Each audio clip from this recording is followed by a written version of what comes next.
Greetings, fellow seekers of truth and understanding. Welcome to this exploration of faith and reason. I'm glad you're here, regardless of your religious background. Today we're diving into a topic that affects billions worldwide, the nature of religious belief.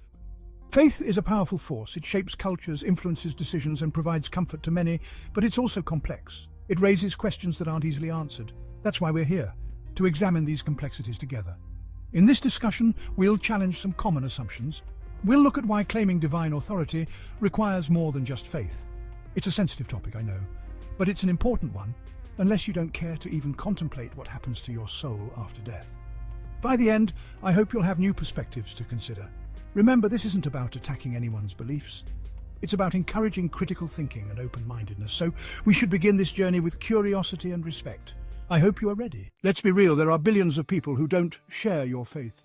A not insignificant number of them call it heresy. Maybe they don't know any better, but do you? Do you? How do you win them over? How will you convince them to join you in your pursuit of salvation? What's your rejoinder to the claim that the basis for your entire belief or worldview is nothing but a corrupted word of their Lord? What is the rebuttal, if not a recourse to the scientific truths found in your scripture that far exceeded the understanding of the people of the era in which it was supposedly produced? I say this because the proposition that moral teachings in scriptures inherently establish their superiority or divinity lacks persuasive force. Moral principles, pervasive across diverse literary works, extend beyond religious texts alone. So the presence of widely accepted and endurant moral precepts does not conclusively prove divine provenance. Maybe the challenge itself is impossible. When the well-being of your very soul is at stake, should one not approach religious discussions with an open mind and show a willingness to learn as much as one can? Religious insight requires more than just belief. It demands a deep understanding of historical contexts, cultural influences, linguistics, and philosophical arguments. So besides gaining knowledge in all the other world religions, you should try to be adept at history, linguistics, and science too. Otherwise, you are outsourcing the well-being of your soul to somebody else. Okay, it is not really that easy, but should you not try? Without this comparative analysis, or without first-hand scientific knowledge and understanding, how do you know the scripture you're basing your life on is actually the most correct one, with the unsullied word of the Lord? Let's go deeper. The golden path to salvation or enlightenment. Many faiths promise some form of afterlife or transcendent state. But here's a challenging question. Can we be certain about reaching this state without deep engagement? It's comforting to think that simple belief is enough. But is it? What criteria or standards do you use to ensure that you are living by the right principles? Especially when you aren't very familiar with all the alternatives to the one path you are currently on? How do you define right principles? And what methods do you use to explore or learn about these alternative principles? Do you even compare and contrast different principles? How does one fathom the precise ramifications that adhering to these principles will have on the quality of the afterlife? Can we measure it? These inquiries are as vital as they are captivating. This suggests devotion to faith alone may not be sufficient. The trouble with anchoring one's soul to a single faith lies in the unseen veil that separates it from all other faiths. It's akin to hailing a solitary chapter as the finest, while the full tapestry of the novel remains unread, its secrets and wonders still undiscovered. In a world adorned with myriad faiths, each with its own resplendent eccentricities, rituals, and profound wisdoms, it feels audacious to declare we have grasped the ultimate truth. Also, by the way, I know I am right because I feel it in my bones is not a sound argument because it relies solely on personal intuition or feelings rather than objective evidence or logical reasoning.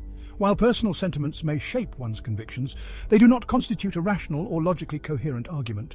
However, this uncertainty isn't meant to discourage, it's meant to inspire humility and curiosity.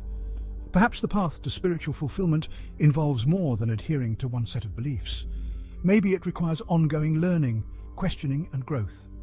This approach demands intellectual and spiritual engagement. It's challenging, yes, but it also offers the potential for deeper, more meaningful faith. Now we shift gears and talk about the benefits of understanding other faiths. Most of us are born into our respective religions. We accept it because it's all we really ever study. This doesn't mean abandoning our intrinsic penchant for expanding our horizons. In our exploration of diverse faiths, we uncover poignant parallels that resonate deeply. We witness how varied cultures have wrestled with kindred inquiries, crafting a mosaic of shared humanity.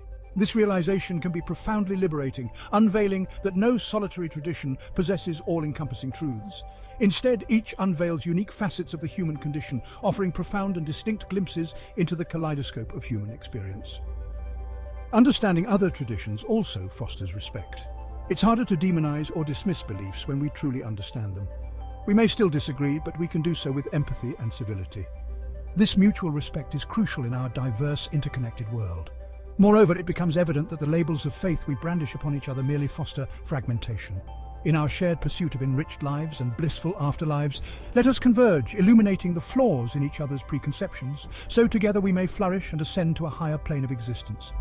Our paramount duty lies in enriching our minds to discern the true path to nirvana or salvation, thereby inspiring others to join us, instead of embroiling ourselves in ceaseless bickering to compel their adherence. Personal faith journey. A multifaceted approach. Now let's bring all these threads together. We've talked about comparative study, scientific literacy, and interfaith understanding. How do these elements combine in a personal faith journey? The answer is different for everyone.